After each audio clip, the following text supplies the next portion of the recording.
Mathematics involves from the beginning the perception of the real, right? And you, for instance, you view a car is moving, and in your mental thoughts, quantitative mental thinking, you will say to yourself in words, I saw a car move a distance of 200 meters in 10 seconds from point from a left point to right, from left to right. Therefore, the velocity of the car must be 200 meters in 10 seconds in the positive direction, because positive direction in the number line is from left to right. So now you would like to communicate this, continue quantitatively thinking about this, but you want to communicate it, you want to document it. So you can draw a diagram, a graph to represent what you see in 10 seconds, 0, 2, 4, 6, 8, 10 seconds. They can move the distance of 0 to 200 meters from a reference point.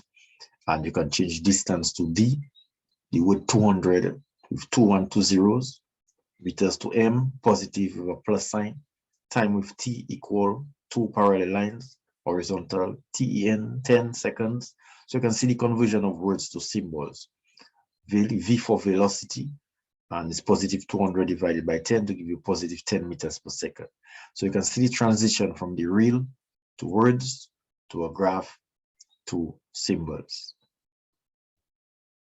So therefore, mathematics brings to the table this process, perception of reality, what you see. Let's say you see some books, automatically you count in the books, 1, 2, 3, 4, and at the same time you qualify it, blue, red, color.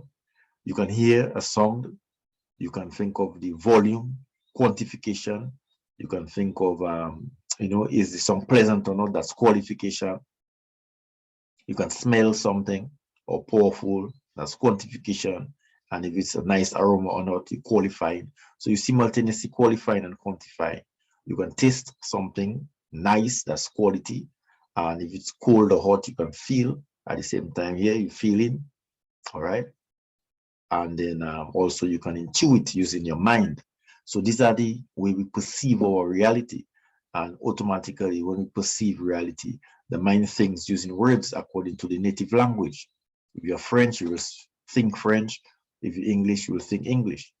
And you think both qualitatively and quantitatively simultaneously. Colors, texture, aesthetic beauty, and so forth. That's qualitative thinking. Quantitatively, you're starting to count, measure, compare values, temperature, qualitative and quantitative. So now you imagine the abstract. So from the perception of the real to imagine of the abstract, and socialization means communication that requires spoken and written language. All right, qualitative writing using words. So if you want to document qualitatively, use words. But if you want to document quantitatively, the words have to be translated to mathematical symbols. For example, THREE, and look a symbol for THREE. So words to symbols, that's very much prevalent in the mathematics process. So then mathematics now, because you are translating from words to symbols. In the words now, it can be considered a language, but you just translate it. So in that regard, mathematics can be viewed as a language. That first starts when we objectively perceive the real world with the 6 senses. Then in order to communicate the mental image that was formed in the mind, we design diagrams and graphs. We also convert words to symbols, okay? In that way, we facilitate documentation, thus the written communication of the ideas involving numerical analysis, yes? Now you have the plus sign. The origin of the plus sign is credited to the 14th century French mathematician named Nicolas de Racem. When he was writing his book, his math book, he found himself having to write the word et over and over.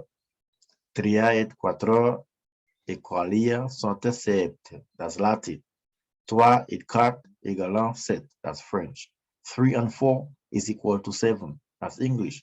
So you can see the words et for and in Latin and French.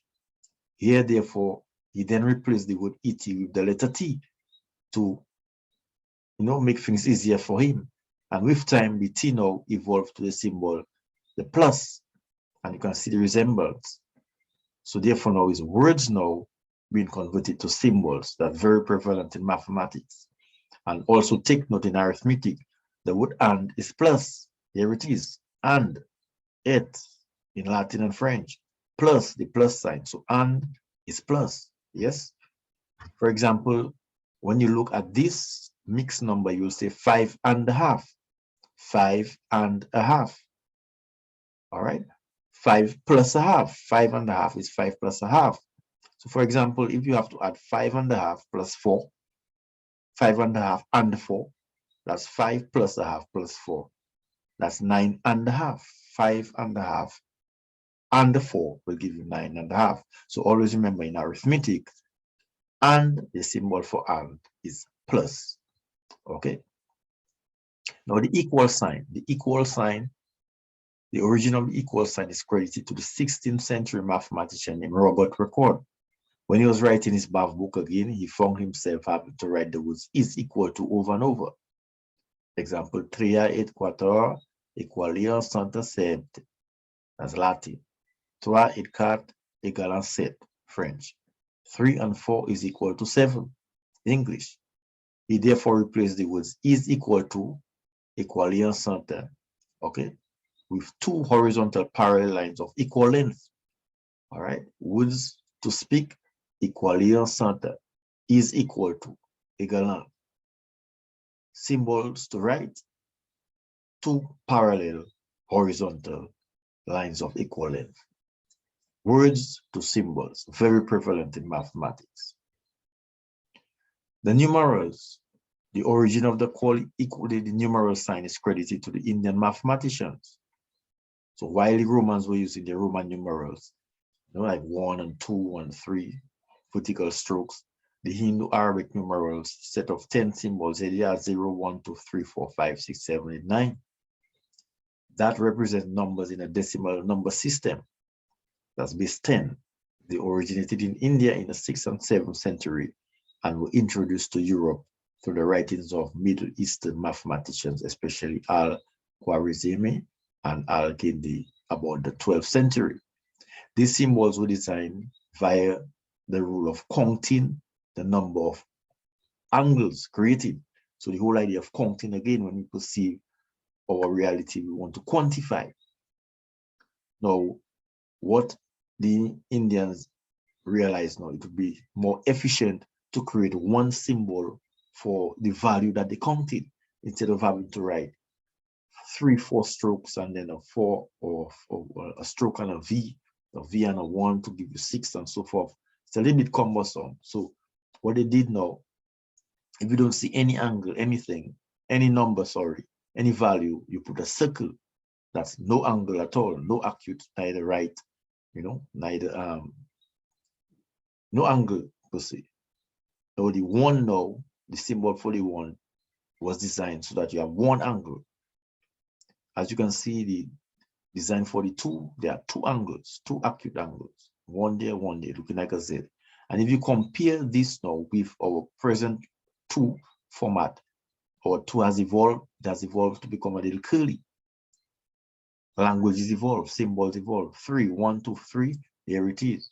4, 1, 2, 3, 4, 4, 1, 2, 3, 4, 5, 5, 1, 2, 3, 4, 5, 6, 6, 1, 2, 3, 4, 5, 6, 7, 7, 1, 2, 3, 4, 5, 6, 7, 8, 8, 1, 2, 3, 4, 5, 6, 7, 8, 9, 9. And from that, all numbers are created. So therefore, words to symbols, therefore, 3 plus 4 is equal to 7, mathematics. And when you read, you say in words, 3 plus 4 is equal to 7. 3 et 4, 4 égale à 5. Okay. Now, symbols that you may see, let's say 5. And what do you say? 5 is equal to, what do you say is equal to? You may see these inequality signs with the less than part and a greater than part and an equal part. So don't call this less than sign or more than sign, call it inequality sign. The rule is that the opposing part, you call it greater than. The word for the opposing symbol is the greater than. Always start with the X. The X is greater than. The word for the point is less than. The word for the point is less than. Always start to read by saying X is. All right, less than. The point is less than. The opponent is greater than. The equal sign now, the equation in mathematics, an equation is a statement that asserts the equality of two expressions which are connected by the equal sign. Okay, we spoke about equal sign and how it was evolved. Okay. Here, the letter X can be replaced with the phrase, there is one value that is. So when you are reading a mathematical statement with the equal sign and there's an X, instead of saying X, you can say there is one value that is. So here you have an example. You may see this, and what do you say? There is a value or one value that is 5. X is equal to 5. You may say this, even though X is on the right, you start on the right. X is equal to 9. There is a value or one value that is 9. Here, this is diagonal. You start with the X again. There is a value that is 7. X is equal to 7. Okay. Now the inequality sign, back to it. The inequality sign now, an inequality in mathematics, a statement of an order, direction, or relationship of greater than or equal to, less than or equal to, between two numbers or algebraic expressions. So it shows direction. You can consider it as the head of an arrow pointing. Okay, the greater than part is the bigger part, the opening, and the point is the less than part. No matter what direction, point is less than, opening is greater than. So don't call this a less than or greater than sign. Just call it inequality sign with a greater than part and a less than part. Okay, and here you have it in different directions. So anywhere you see the opening, you say greater than. Anywhere you see the point, you say less than. Anywhere you see the point, you say less than. The opening, you say greater than. And simple as that. Okay. So for example, always try now to begin reading from the letter X. Instead of saying X, here you can now see all the numbers that are. When you start with the X and you meet the opening, you must say greater than. When you start with the X and you meet the point, you should and must say less than. So for example, it depends on where the X is. X is greater than all the numbers that are greater than. If you meet the point, if you meet the opening, sorry. If you meet the point is less than, X is less than all the numbers that are less than. Okay. It depends on where the X is again. If you meet the point, you have to say X is less than all the numbers that are less than. If you meet the opening, you say X is greater than all the numbers that are greater than. So it doesn't matter in what direction the arrow is pointed. The point is less than and the opening is greater than. So here you have some example how to say it. Always try to start reading from the letter X. You can also start by saying all the numbers that are. So if you see this, for example, what do you say? X is greater than 5, because look at the opening. All the numbers that are greater than 5, numbers like 5.367.58. Here, start with the X. X is less than 8. All the numbers that are less than 8, 7.9, 6, 1, negative 8, for example. Start again with the X. X is greater than 10. X is less than 18. All the numbers that are between 10 and 18. For example, 10.2, 12, 15, 17, 17.9. Here again, X is greater than or equal to 8. All the numbers that are greater than or equal to 8. Numbers like 8 itself. All right, 8.9 and 10. Okay. Again, always try to start reading from the letter X. You can also start by saying all the numbers that are. X is greater than or equal to 12. All the numbers that are greater than or equal to 12, for example, 12 because equal to 12.3, 67, etc. Start with the X. X is greater than or equal to negative 15. X is less than or equal to 21. All the numbers that are between negative 15 and 21, inclusive because of the equal sign that is present.